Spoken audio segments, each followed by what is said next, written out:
Good afternoon, everyone.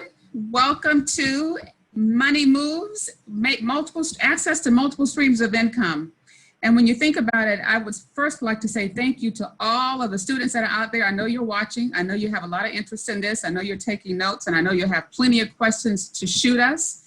During the time when the music was playing, I know you saw a introductory slide to Mr. Spencer Iverson. So I'm not going to repeat all of that because he will talk more about himself. What I will say is that I met Spencer in 2006. I was still just coming out of corporate at that time, and now I'm Gwen Garnett's CFA program director, now working with HomeFree-USA. I've known Spencer for quite a long time, and I call him my little brother.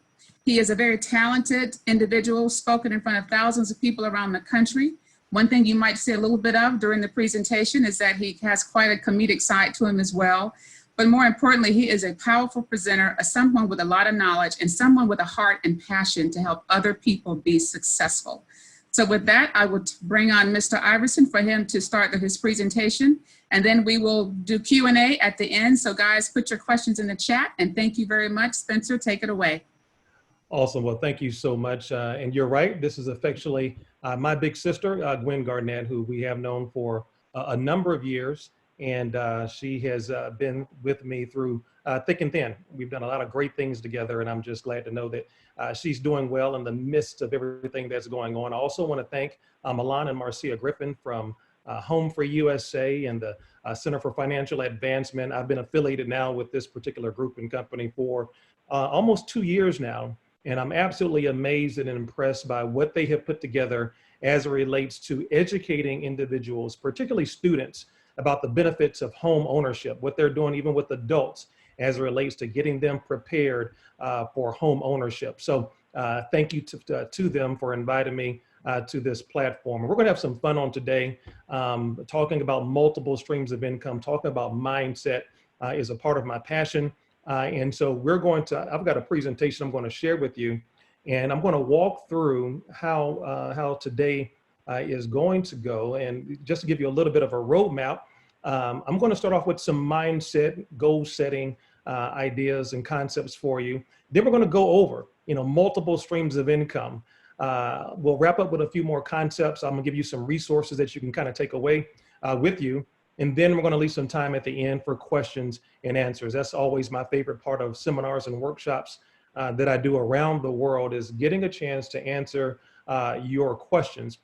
Give you a couple of disclaimers on what this presentation is not, okay? This is not a presentation on how to get rich, okay? What we are going to do, give you the principles, give you the mindset that individuals who have become wealthy, that they use, and hopefully you can absorb some of this information and apply it to your own individual situation and circumstance. Also, I'm not a financial advisor. I am going to show you some resources, but please understand that if you're an adult and you have a financial planner that you're working with, get your ultimate advice from your financial planner. Okay, guys, let's get started. Guys, right now what I want to do is do something called preparing the soil. Right? You don't start anything, particularly in agriculture, by just throwing seeds out there. No, you have to prepare the soil. Proverbially, what is the soil for us right now as it relates to this presentation, this topic? It's our mindset. It's our mindset. So here's the first thing I want you all to prepare as it relates to the information I'm going to show you over the next few moments. The principle of stewardship. I used to teach the college Bible class where I worship in Atlanta at the Renaissance Church of Christ. And I taught that class for about 11 years, and I was always talking to college students about the principle of stewardship. My father's a minister. Well, actually, he just retired, but my father was a minister for over 45 years. And so my life has been filled with principles. I tell people all over the world, Mr. Iverson is not perfect, but I'm principled.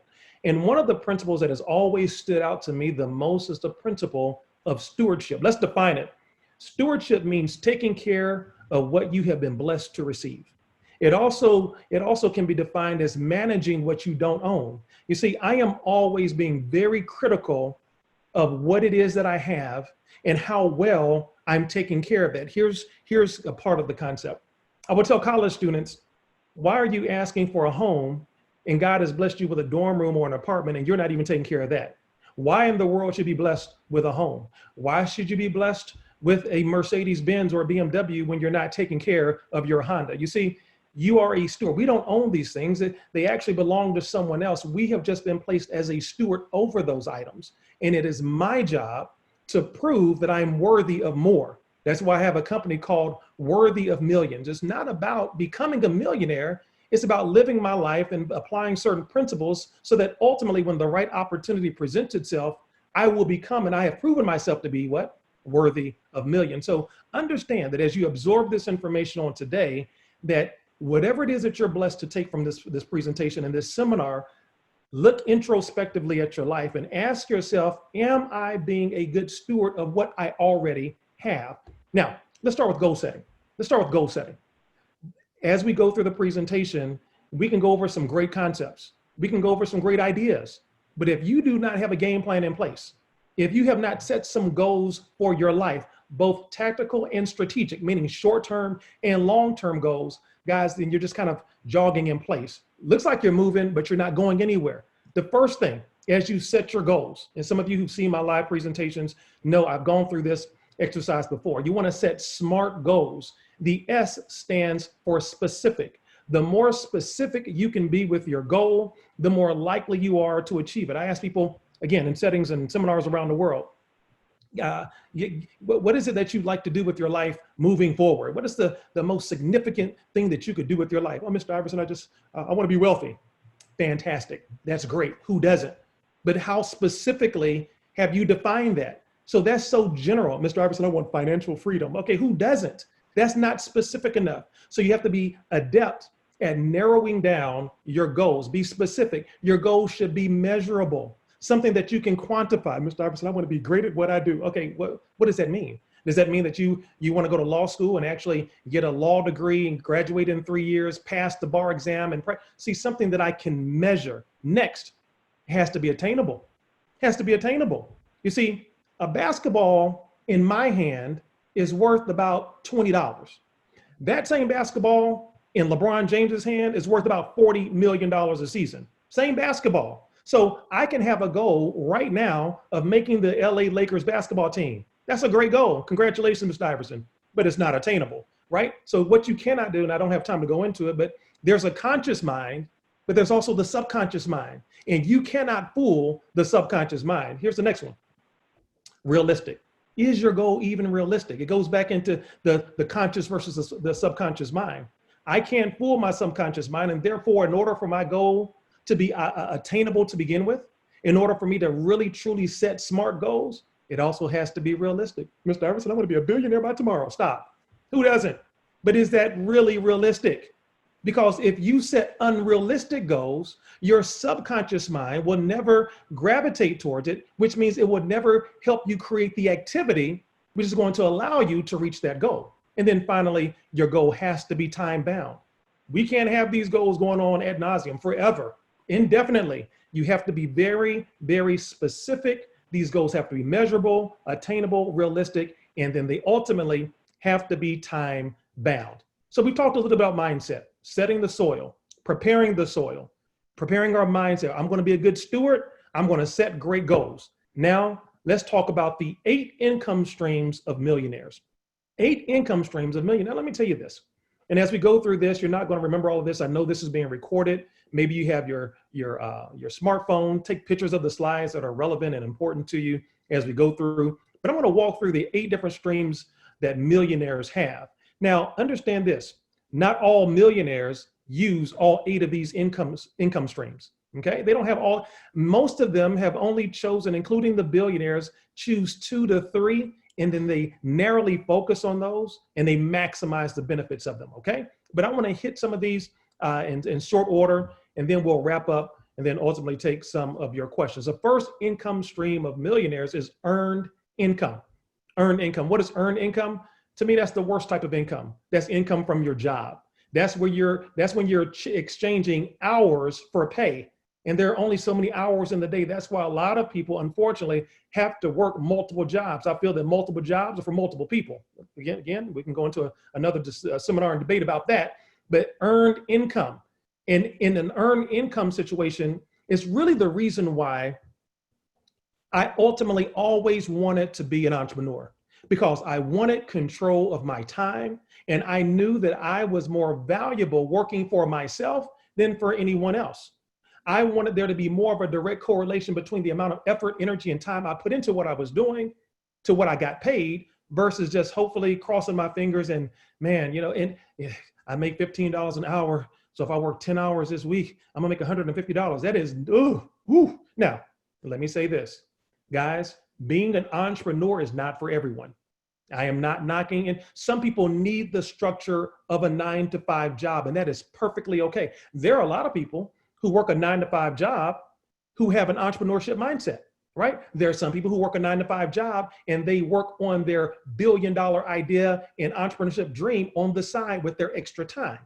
But a job in and of itself, guys, that's one form of one stream of income that millionaires have earned income. Now, earned income for millionaires and billionaires also kind of equates to the concept of leveraged income.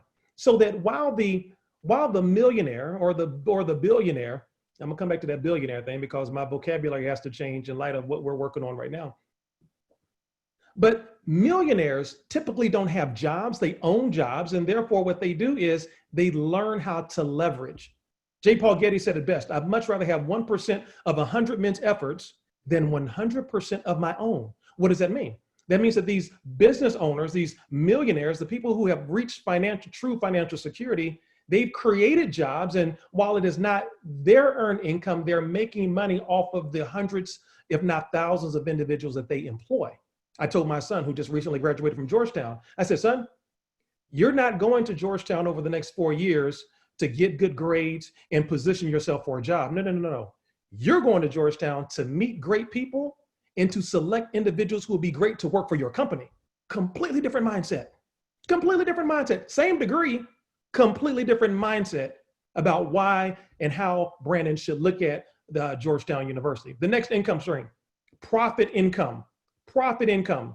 That's the income that's derived from the sales of goods or services.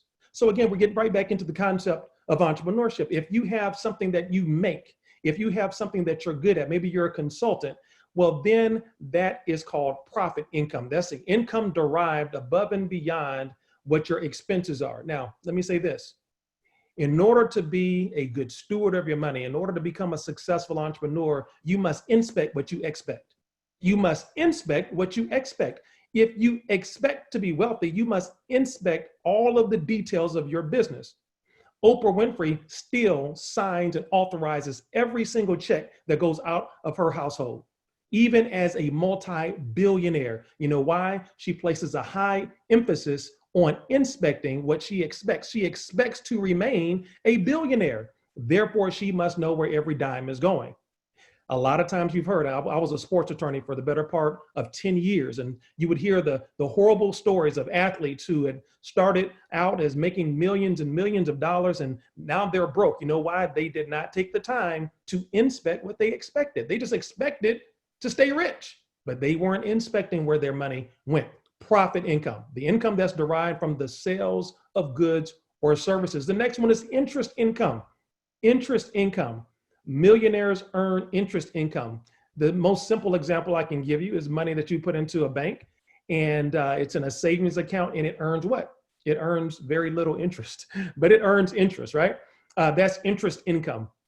And that comes from I love passive forms of income. Everything that's around me, as Spencer Iverson, has to work. Everything is working, including my money. My money, I'm not sitting around every day, neither is my money. Therefore, I need interest income as one of the many forms of streams of income coming into my household. Now, here's another one.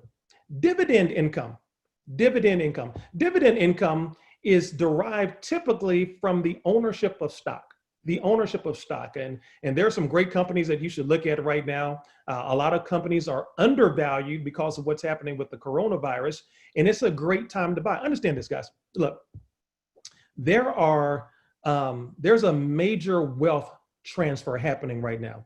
A lot of people don't realize this, is that wealth building, becoming financially secure is more about your mindset than your activity. I was a millionaire a long time before in my mind, before money started manifesting itself in my bank accounts. I was already rich in my mind. I was doing the types of activities. I was walking the type of walk. I was associating with the type of people. Before the money hit my bank account, I considered myself wealthy in my mind. And so dividend income is about ownership. Understand right now where a lot of people are panicking. People with the wealthy mindset, they're buying, they're taking advantage of different opportunities. They've got their head on a swivel looking for opportunities versus complaining. What is the government going to do? Who's going to get elected in November? I try to position myself financially to where regardless of who's in the White House, it does not affect my house.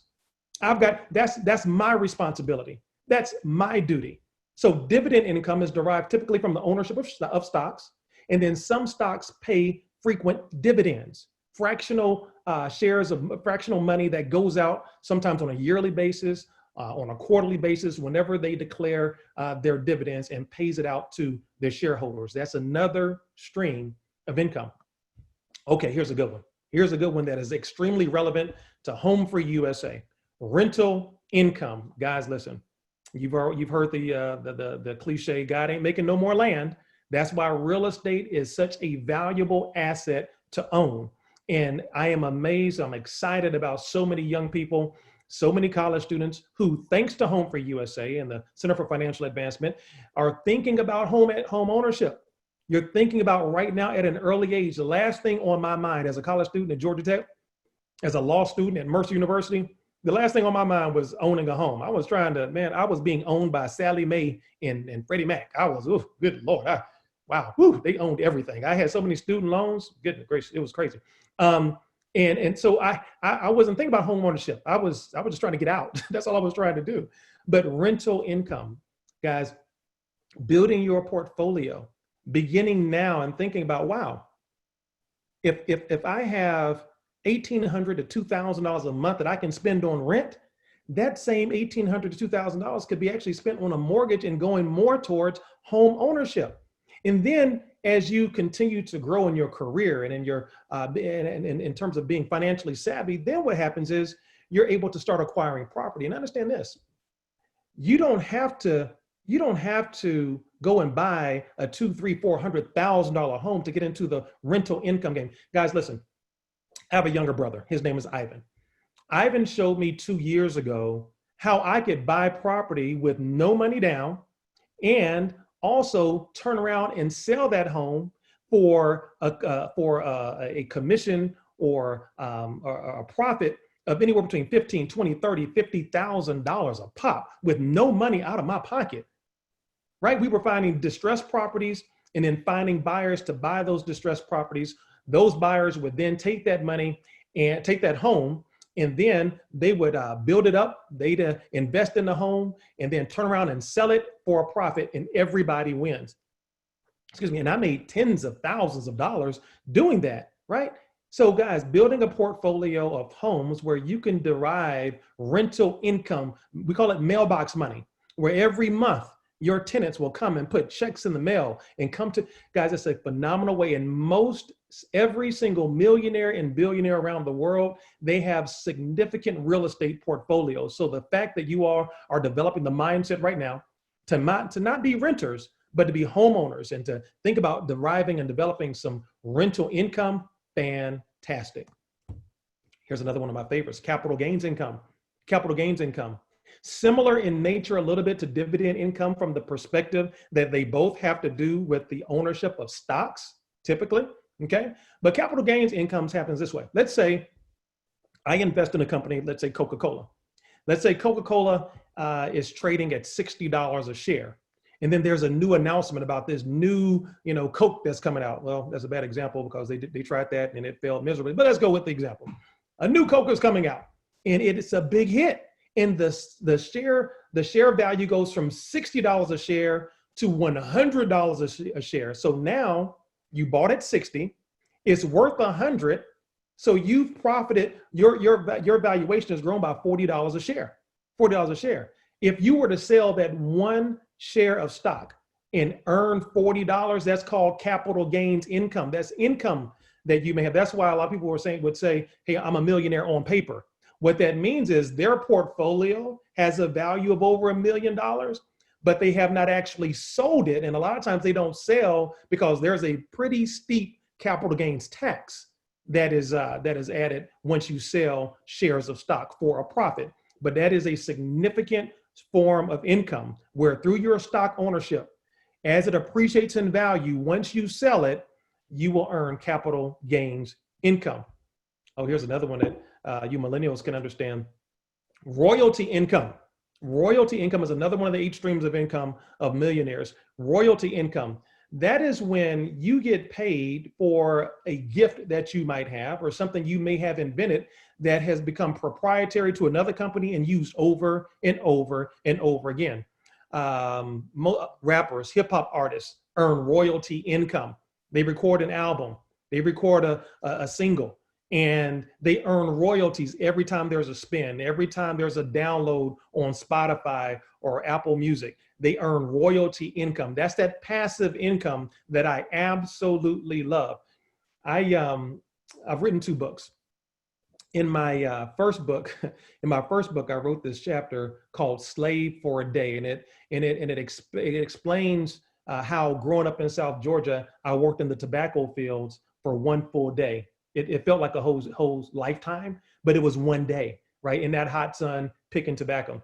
And I remember vividly being in that field and seeing the adults working as their full-time income. They paid us $25 a day, which to me was a ton of money at 16 years old, right? But my point is this, is that it was during that time I had an epiphany.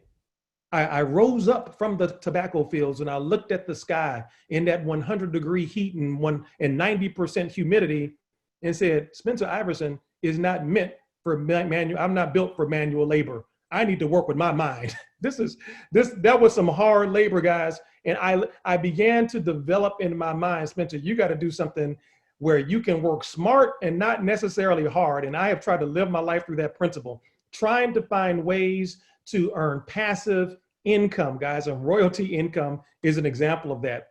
And one of my favorites, if not my all-time favorite, is residual income. One of the 8 streams of millionaires, guys, is residual income.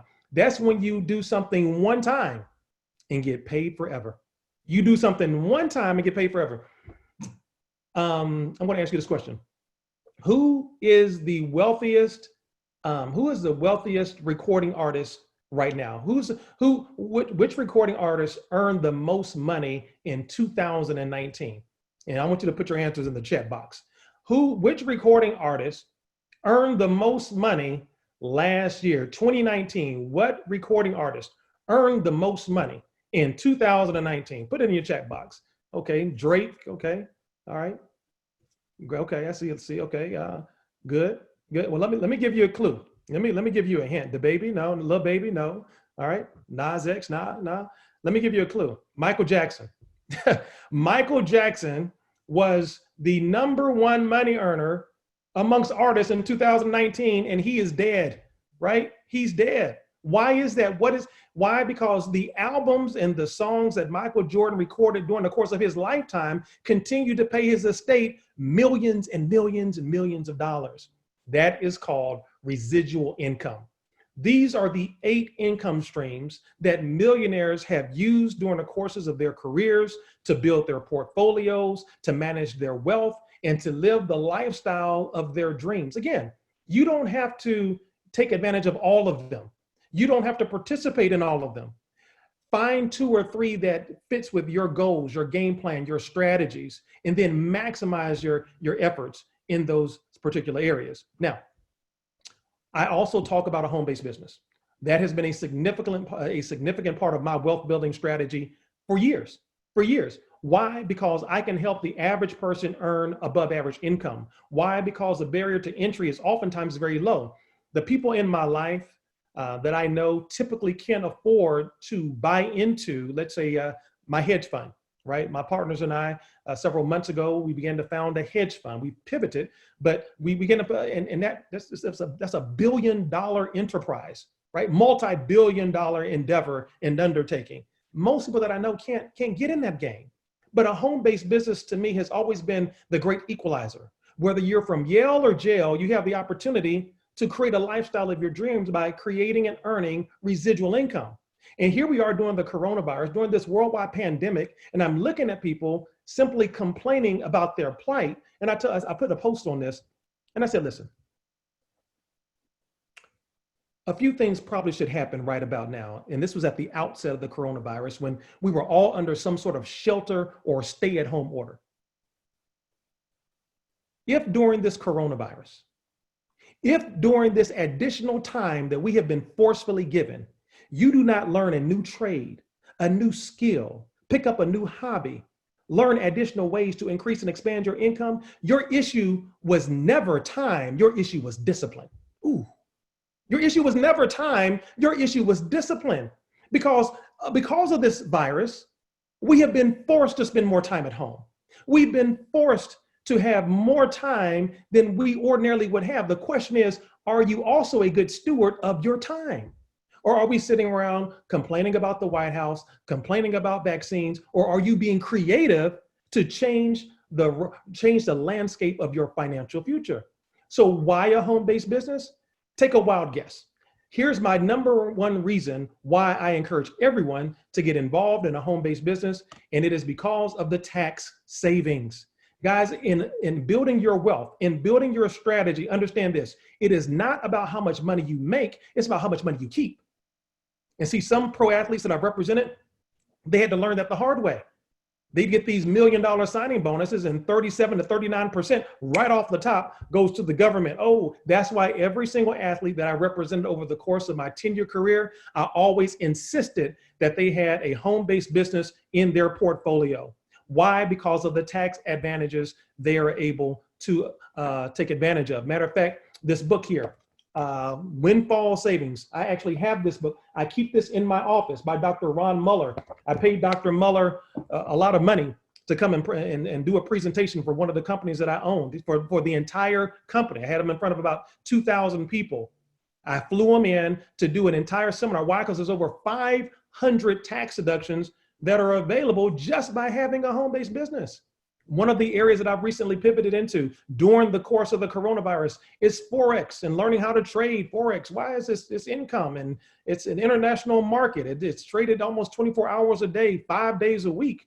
I've learned a new skill. I've learned a new trade, and we've helped thousands of people in that space learn a new skill that no one would ever be able to take away from them. My daughter is 18 and she loves trading Forex. She learned why? Because I'm teaching her to learn how to be financially independent, even at actually 17, learn how to be financially independent and not dependent on a job or on a relationship for the money that she can make in her life. So always consider as a form of your income, as one of your income streams, to develop that residual income, a home-based business. Now, Mr. Iverson, I'm not wealthy. Mr. Iverson, I don't have millions of dollars. Mr. Iverson, none of my friends are rich. Okay, no problem. No problem. Here's what you can do. Start where you are. Start where you are. The journey of 1,000 miles starts where? With that first step. Your first step could be as simple as some of these programs and companies' offerings. Robinhood, Stash, Acorns. They basically do the same thing. They are very simple ways to begin to get you into the investing process. And most of the times with most of these programs, what they do is they round up your nearest purchase to the nearest dollar. They take that extra money and they invest it on your behalf based on your profile and your risk tolerances. I had started a Robinhood account a couple years ago, and what it did, and I linked it to one of my debit cards that I used a lot. And so let's say, for those of you who may not understand, let's say you were buying a candy bar and that candy bar was 85 cents. Well, what Robinhood does, with your permission, once you sign up, is it says, we're going to round your 85-cent purchase up to the nearest dollar. So that means that 15 cents they're going to take. And then they're going to take that 15 cents and they're going to invest it based on your risk profile. And you know what? I would do that because I'm just swiping. I'm buying gas and groceries and golf tee times and whatever stuff for the company.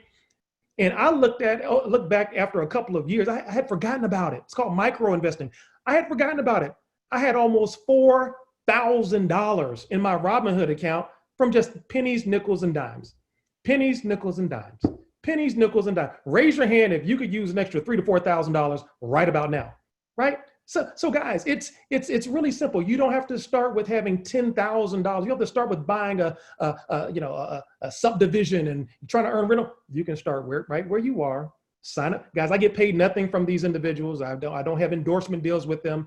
These are just great resources that you can use to get you started right now. Speaking of resources, guys, understand that the average millionaire, the average billionaire spends almost 6 figures a year on personal self-development, working on their mindset, sharpening their skill sets to stay at the financial level that they built themselves to. Here's some great resources that you can take away with you. I'm reading a book right now by Dave Ramsey called Financial Peace. Dave Ramsey is also a big believer in biblical principles of wealth creation like I am. And so that's a great book on financial peace. It's a very easy read. I'm a big Dave Ramsey fan. You can find a lot of his concepts and principles on YouTube as well. Another book that I've used is called How to Win Friends and Influence People by Dale Carnegie. Guys, your network is vastly important, and you want to learn how to become adept at maneuvering through individuals to create a strong, significant, and powerful network. Think and Grow Rich by Napoleon Hill, one of my all-time favorites. Oprah Winfrey has read this book 11 times. The average millionaire has read that book 3 times. That is called a clue. Think and Grow Rich. It goes back to the concept I mentioned earlier. I was wealthy in my mind long before money manifested itself in my bank account. And then finally, The Secrets of the Millionaire Mind by T. Harv Eker. Again, always on the New York Times #1 best-selling list. Talks about the principles of the mindset. The mindset. Once again, so many of these books. Think of Napoleon Hill, Think and Grow Rich. Secrets of the Millionaire Mind, talking about your mindset. That's another component of preparing the soil. Let's get ready to close, and I'm going to take some of your questions. Guys, don't forget about the intangibles. Don't forget about the intangibles. What do I mean by that? 1, invest in yourself. Take the time, take the money to invest in yourself, right? I'm a big believer in that. I'm a big believer in investing in Spencer Iverson. I feel I'm the best and strongest asset that I have. So find ways, whether that's buying yourself a book, buying some audio tapes, right? Find ways to improve yourself by investing in yourself. Next, network. Guys, I could do an entire 2-hour seminar on the power and the significance of networking, meeting other people. Guys, it's biblical. Birds of a feather do what? They flock together. If you hang around 4 broke people, there's a strong probability you are about to be number 5. Listen, the people that you hang around, they ultimately, matter of fact, it has been scientifically proven that your income is the sum total of the 4 to 5 people that you hang around.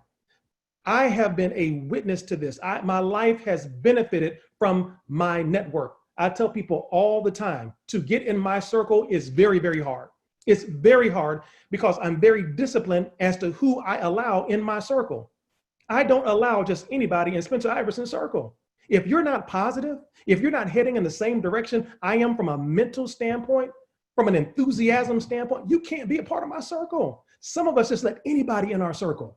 Negative people, pessimistic people, people who have no goals, no motivation. You cannot get in my circle. And thanks to my circle, the vast network that's been created over years, what once started out as a hedge fund, now we've pivoted into the PPE space where we're furnishing countries and thousands of hospitals around the world with the necessary items that they need during this pandemic. We were able to make a pivot. Now, what used to be $1,000 and $100,000 transactions that we were looking at buying companies for $1, $2, and $3, $4 million, every single deal we do right now is a multi-billion-dollar deal. Every single deal. We don't have a deal on the table right now today under $2 billion, right? Why? Because of my network. Because I was able to connect the dots with this person, that company to this company, all because of networking, an extremely powerful intangible that you should make a part of your strategy moving forward. Next, live within your means. It's an intangible, guys. This helps you start with where you are. Live within your means. I've watched people get stimulus checks and then go blow it on Nike gear, downloading stuff from YouTube, playing Fortnite and getting $500 worth of shields or whatever it is. Guys, be smart. Live within your means. Sacrifice for a little while so that you can live big for a long while, right? And then finally, Protect your time as we close. Protect your time. I know to the dime how much money I have in the bank. What I don't know is how much time I have left. Therefore, I do not let you waste it. I do not let people waste my time. You should feel the same way. Always protect your time. The hours of 9 to 5 for me are sacred hours. That is my money-making time. I don't look at Facebook, Tickety-Talk, what's the other one? Snapper Chat. I don't have time for all of that. Not during my money-making time. 9 to 5, I have to protect my time. Now, if I have some downtime to talk tick and to all, then fine, but not during my money-making time. I protect my time. I protect the time that I spend with other people so that we all can stay on track to reaching our financial goals. And here's the thing, and bringing a whole lot of people with us. Hey guys, my name is Spencer Iverson. This has been my seminar for you on multiple streams of income. And now what I want to do is we're going to open it up for questions, but I do have one more thing I want to share with you about becoming Success Illustrated. A long time ago, a friend of mine who I knew for years said, man, your initials are SI. Man, you're like Success Illustrated. Well, you too can become Success Illustrated, right? And all I did was apply the principles that I just trained on. One, and that allowed me to get to do interviews and workshops with my good friend, David Shands, right? Call him Dorito Dave. It allowed me to do things like, increasing and expanding my network with my good friend, Mr. Miguel Wilson, one of the baddest tailors in the world, Barbara Corcoran from Shark Tank, and Tony Harrison, a multi-million dollar restaurateur, and the deals still to this day that we're looking to do. Also, being interviewed by individuals like Kathy Ireland, a former Sports Illustrated cover model, and also one of the wealthiest females in the world, valuation of over $1 billion, or whether you're speaking on stages around the world in front of thousands of people, you too can become Success Illustrated if you simply apply some of these principles. Gwen, let's talk about some questions that we might have from our audience on today. All right, thank you, Spencer, and I know this could be 2 days because we've gone through this before over the years. Right. Let's start with a question about, if I'm an introvert, how do I build a network? What do you say to a person that says, I'm afraid to talk to people? Then what? If you're an introvert, and you're afraid to talk to people, again, it really kind of goes back to your network. A lot of people have that issue. They're not naturally gregarious. They're not naturally outgoing. Here's the thing. I will say to that person, you have to make yourself uncomfortable for a little time to be comfortable for a lifetime. It goes back to personal development. I tell people too, you can make excuses or you can make money, but you can't make both. Right? So I'm kind of hard on people that way, Gwen. So Mr. Iverson, I'm shy. Mr. Iverson, I don't. Okay, all right. You can stay shy, but you're going to have. There are clubs and organizations like Toastmasters, which helps to facilitate and help you overcome the fear of public speaking. A lot of people realize the fear of public speaking for most people is bigger than the fear of death. Some people would rather die than get in front of people and talk. Okay, but some of the steps, in order for you to get where you're going to go, find ways to start getting books on the one that I had in this seminar was How to Win Friends and Influence People. Can help you. Reading that book can help you overcome some of those fears of being necessarily, passive in nature, or maybe not outwardly aggressive in terms of meeting other people. One of my other favorite books you turned me on to years ago was The Top 10 Distinctions of the Millionaire Middle Class Mindset. Mm-hmm. That was key. And so another question is, when you think about a college student that's about to graduate, what's the first financial advice you would tell someone that's just about to graduate? For someone who's just about to graduate, try to position yourself to get out of debt and stay out of debt. One of the biggest traps for college students is credit cards. Man, credit cards, they lure you into a false sense of security. They lure you into thinking that you have more than you really do. So I would encourage as many college students, as you get out, begin to position yourself where you're being a good steward of your time and your money to remain debt-free, or trying to knock down as much debt as possible, because debt is just, it handicaps you. It really puts so if you have debt and bad credit, oh my gosh, it's tough. It's tough. So I would encourage the college students to really start finding ways to get out of debt. So another question about investing, you know, everybody really wants to earn dividends, but how do you suggest they get started if they don't know where to start or who to trust or what they should be doing? Yeah, again, I'm gonna refer you back to Robinhood, to Stash, to Acorns. Those are micro investing sites, right? Micro meaning small, where you don't need a lot of money. It's very passive, and guess what? You're investing by simply linking. Again, I don't make any money for endorsing these companies. These are things I've used and I've tried. I've told Brandon and Haley to use and to try, because who doesn't swipe their debit card every single day? Some of us have change right now in the cigarette ash department of your car. You've got a piggy bank in your dorm room. That same piggy bank full of change right now, those pennies could be invested through Robinhood or Acorns and earning you interest income at the same time, right? So I would start there. That's a great resource. And those websites also have great Q&As to begin to help facilitate your journey into beginning investing. You sparked a lot of interest when you mentioned what you and your brother were doing in real estate. And so do you have any resources that would help individuals learn what loans to use to begin investing in real estate? No, I do not. Okay. I'm going to leave that to HomeFree because you all are the subject matter experts on that, because what we didn't require any loans. Right. Literally, it required no money out of my pocket at all. I was simply, he taught me how to just position myself in the transaction in order to facilitate the sale. And it required no money out of my pocket, yet we made tens of thousands. My brother right now is earning anywhere between $100,000 to $250,000 doing that program a month, every 30 days. It's interesting. I see a question here is, do you think anyone at any age can make the transition to really begin to position themselves financially? What question is, are you too young or are you too old? You all have heard the cliche, age is just a number. Guys, listen, I started on my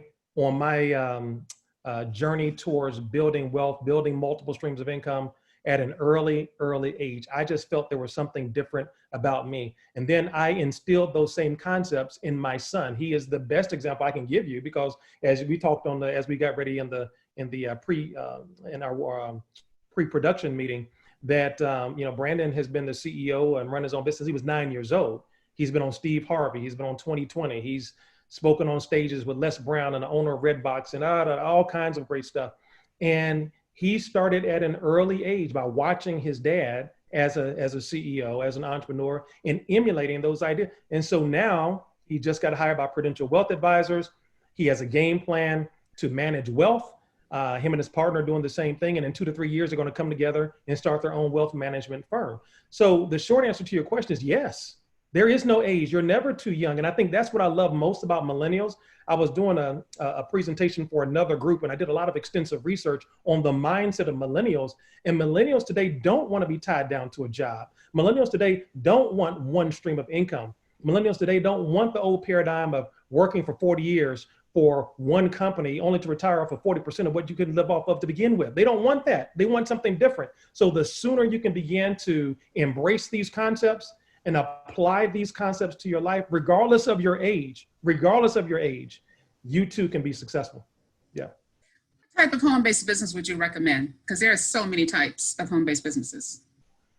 I'm going to be careful here because I don't want to appear as if I'm pushing people in any one direction. So let me tell you what to be careful about, because there's a big misperception about pyramids. And okay, let me define that for you real quick. A pyramid is a legal structure. A pyramid is the strongest form of corporate structure known to man. Your job is a pyramid. Why? Because there's a CEO at the top, and then there's some presidents and middle managers. And at the very bottom, the widest part, are the people who put the Coke in the Coke cans, right? It's the fact that somebody makes money off of your efforts. Again, that's your job. When I was practicing law, they billed me out at $400 an hour. They did not pay me $400 an hour. So don't be afraid of the word pyramid. What makes one legal versus illegal is when you're introduced to something and all they want to do is put in money, but there's no goods or services attached to that, just money shuffling around. Okay, that is a pyramid. There's one going around right now that you should be careful about. It's called a Sudo, or something like that, where you put in $500, get two people. Listen, guys, stay away from stuff like that. Stay away. There are a number of home-based businesses that are out there. A lot of them are very, very good. Find something that you have an interest in. Again, I'm in one right now where we're teaching people the skill of Forex trading. And if you want to know more about it privately, we can have a private chat about that. But that's what I would more encourage you to watch out for versus telling you directly what to get involved in. So why do you like the Center for Financial Advancement, since you've been involved with us now for a couple of years? How much time do I have? My goodness. Well, first of all, it always starts with leadership, Gwen. It starts with leadership. When you look at a Marcia Griffin, you know, someone who is the epitome of Black excellence, and someone who, through her hard work, through her perseverance, and through her strong passion and desire to help other people, created a company that empowers individuals to begin to seriously consider and position themselves for home ownership. And then her daughter, Milan, coming right there in her footsteps. It's a family business, and they truly have a passion for helping people. And I can always align myself with companies that have a passion for helping people. And then when they brought you on board, that was just icing on the cake, because I know that you don't get involved in just anything. I know that you are a professional's professional. I know that you are going to make sure that all the I's are dotted and T's are crossed. And then when I had an opportunity to go and look into the eyes of the college students around the country and see how their lives are being impacted, and how they're being introduced to corporations for internships and learning things like, you know, etiquette when you're in the business environment, and going on trips to workshops and seminars around the country. Again, I don't mind attaching my name and my brand around that company. So that was a real easy one for me. Thank you, Spencer. So a couple more questions, and then we got probably about time for maybe 4 or 5 more, maybe 4 more. What advice would you give, and I'm going to make this specific, Black people, when you think about our economic woes that we've had historically, and some self-imposed, some not? What advice would you offer in terms of for us as a community? To be more disciplined. You know, to be more disciplined. Historically, African Americans are the biggest consumer group in the world, and we're exploited because of that. I want you to hear what I just said. African Americans are the #1 consumer group in the world. What does that mean? We spend more money than any other group in the world. We spend more money. And you know what? Companies take advantage of that. So we have to learn as Blacks, as African Americans, to get on the other side of money. Instead of being consumers, we need to position ourselves to be the producers. We need to be the ones receiving the income and not always spending the money. And that encompasses the notion of discipline, right? You get your extra money. See, it's about delayed gratification, right? Hold off on that $1 million home. Hold off on that Mercedes or BMW until your financial base is secured. Think about starting a company and creating employees versus going to another job, right? So I think we have to, because, and then also, you know, supporting our own, you know, again, this is not I'm trying to be racially sensitive, but I am now more inclined, more than ever, to go and support Black-owned businesses, right? It's a struggle for everybody. Yes, I used to have a home office at Waffle House and Cracker Barrel. I mean, Mr. Iverson, there you got your seat ready. But now I found a great restaurant in Atlanta. It's called Huskers. It's Black-owned, and they have a phenomenal breakfast. And you know what? I drive now past Waffle House. I drive past Cracker Barrel, and I give my money to Huskers, right? So again, those are just a few things that we can do, but the main concept is we have got to learn how to be less consumer-oriented and more producer-oriented and get on the other side of money. I'm going to ask 2 final questions, and guys, there are so many. We're not going to get to all of them. There's a lot of interest, by the way, Spencer, in knowing more about what platform to do the foreign exchange on, all of that. So you can, your closing statements, if you choose to provide an email or something, we can put it in the chat if individuals want to reach out to you. And another common question you used to is, will you mentor? But guys, I'll tell you something, be careful to asking Mr. Iverson to mentor you. He will hold you extremely accountable. But will you mentor? But the question I have is one about, would you recommend to live beyond your means if it will make you better, if you're making an investment in yourself that will cause you to be beyond your means, but that could pay off later on? Does that question make sense? I think so. And I would say be careful. I would never publicly say, live beyond your means. I think that's too broad, and I think that's an irresponsible statement to make. I think what someone is saying, hey, look, Mr. Iverson, don't jeopardize your rent or your car payment for a personal self-development workshop or an investment in a seminar or something like that. Don't do that. You still have to be smart. You still have to be a good steward. Now, there's a difference between putting yourself in financial jeopardy and stretching yourself. I'm gonna repeat that.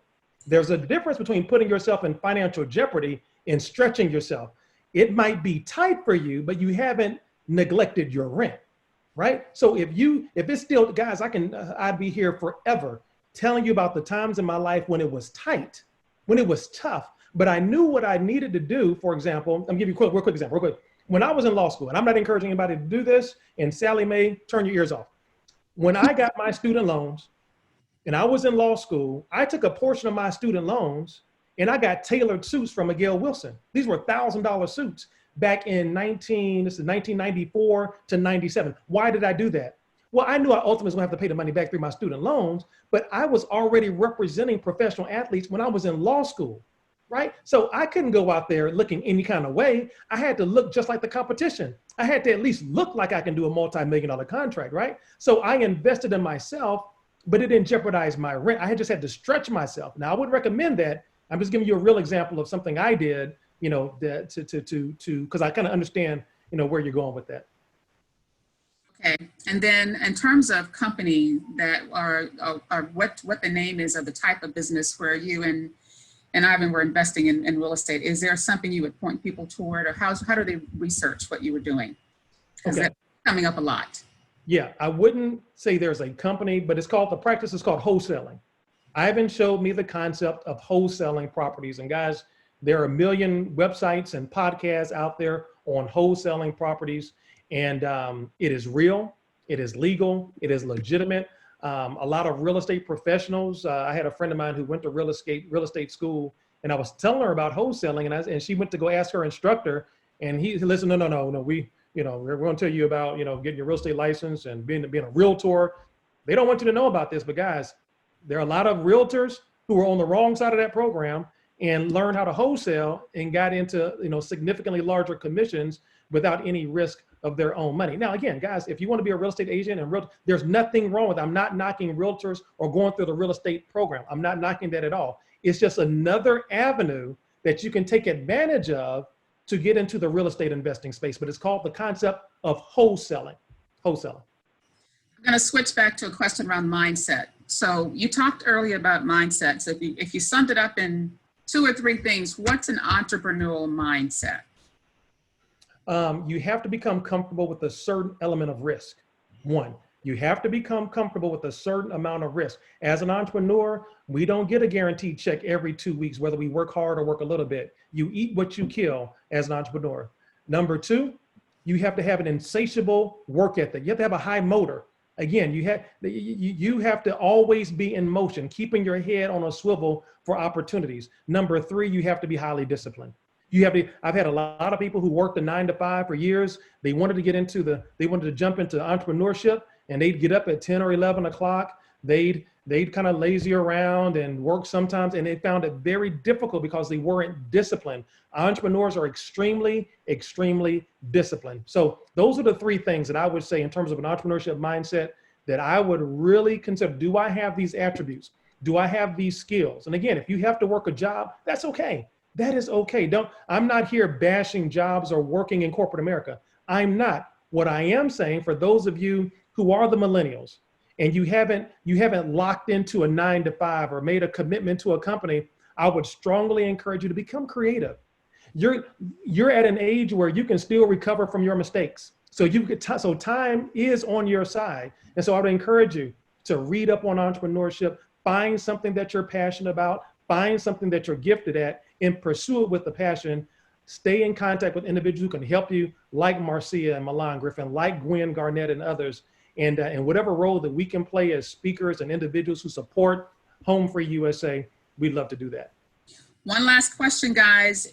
If you think about, Spencer, mistakes made over the years, are mistakes good to make, and what have you learned? Okay, real quickly on that one. mistakes and failure. I was blessed to receive the Coca-Cola scholarship when I was a senior in high school, 1990. Coke paid for my entire education. The reason I brought that up was at that time, the final award would go to the individuals who passed this interview. One of the questions during my interview was, Mr. Iverson, man, your background, wow, you've done so much, even as a high school student. Have you ever failed at anything? And I paused.